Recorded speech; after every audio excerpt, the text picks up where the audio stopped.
G'day everyone, Boz here from Open Corp, back for today's version of Open Kitchen. Open Kitchen's the series where we bring in different people from the business, find out a little bit about what they do, how they contribute to our client journey, and generally just have an excuse for a good old chat for 5 minutes or so. Not quite sure how this got here. It looks like it's Christmas in July. And with that, fresh out of hair and makeup, is Taya, who is one of our senior property managers and team leader in Victoria. So thanks for joining us today, Taya. No problem. Awesome. So as I said, you're in property management. Probably a good place to start. What would you say, I guess, is the value that a property manager provides? A property manager provides value in that property management needs to be done on a daily basis. Mm-hmm. And if you do not have the time to manage your tenants on a daily basis, that's what we're here for. That's what you pay us for. Cool. So I wouldn't necessarily, even though I've had properties for a long time, I wouldn't actually necessarily think that that was James. Right. James is in our team and he is a one-eyed Hawthorn supporter, and I swear he's done that just to get a laugh. If you couldn't hear it, he had the Hawthorn theme song playing on his phone. So back to something more important than the Hawthorn Football Club. Taya manages your properties too, James. I do. Just remember. I didn't necessarily know that property management was a daily thing. So give us a day in the life of a property manager. So on any given day, I can come into 90 to 100 emails. So it only takes one tenant to take up 90% of your day with one problem. Mm-hmm. So you might have a burst pipe in a house, and it will take 90% of my day to get that resolved. Phone calls, emails, text messages, calling the plumbers, getting photos off the plumbers, approving quotes, and getting the work done. One thing can take a whole day. Yeah, right. And then the next thing can happen. Excellent. So that's probably answered what I was going to ask you. Next was around kind of self-managing tenants and whether or not you'd recommend it. Obviously, It keeps you in a job if it's not. So not a leading question, but I guess what are some of the...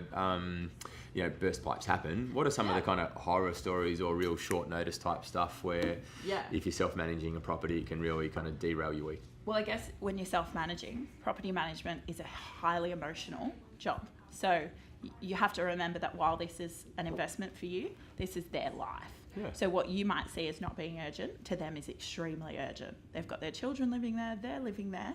They are going to call you, text you at all hours of the night. Midnight, you'll get a text. 6 a.m. you'll get a phone call. Right. Not asking if you want pizza delivered. Exactly. Yeah. Not at all.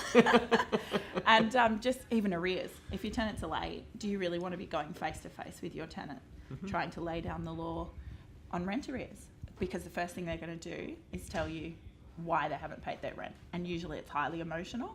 Yeah. And it's hard when you're face to face with your tenants to know that you still have to follow the legislation to cover you for insurance and all those kind of things, and take the emotional part of whatever your tenants are going through out of it. So there's people management, there's a lot to understand, there's legislation to implement, it's actually quite complex. Yeah, communication, legislation are the two most important parts and the most time consuming. Would you say that people are surprised, like as investors are surprised about how much you have to know, and it's kind of like you don't know what you don't know, and until it comes up. Yeah, definitely. So one of the things I guess that I love about my job is informing people. You obviously can't know a legislative book this thick with one property, but over 15 years I've seen everything you could possibly imagine. So informing people and getting them through that process, but also being able to say, I've got you, don't worry, this is what I do. You don't think about it because I'll think about it for you, is one of the good parts of the job. But as a self-managing, it would be an absolute nightmare. Yeah. Awesome. There you go. So you've been doing it for 15 years? 15 years. Has Tracy Grimshaw ever chased you down the street? Sure has not. I call it the current affair effect. Like obviously, you talk to tenants and you talk to landlords.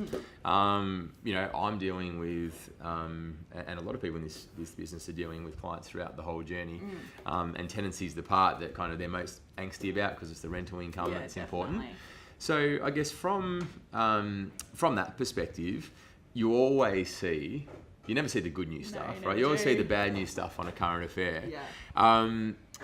In your experience over 15 years, what proportion of trashed houses, you know, a current affair type stories is the Yeah. reality in the property management So I world. think you'll find first and foremost, every single story on a current affair is from self-managed. Yeah, I would have thought so. The owners have done it themselves, and it's really hard, you know, emotionally involved. They think, that cleaning's not done, I'll just let it go. And then it builds and it builds and it builds, and all of a sudden they have a trashed house.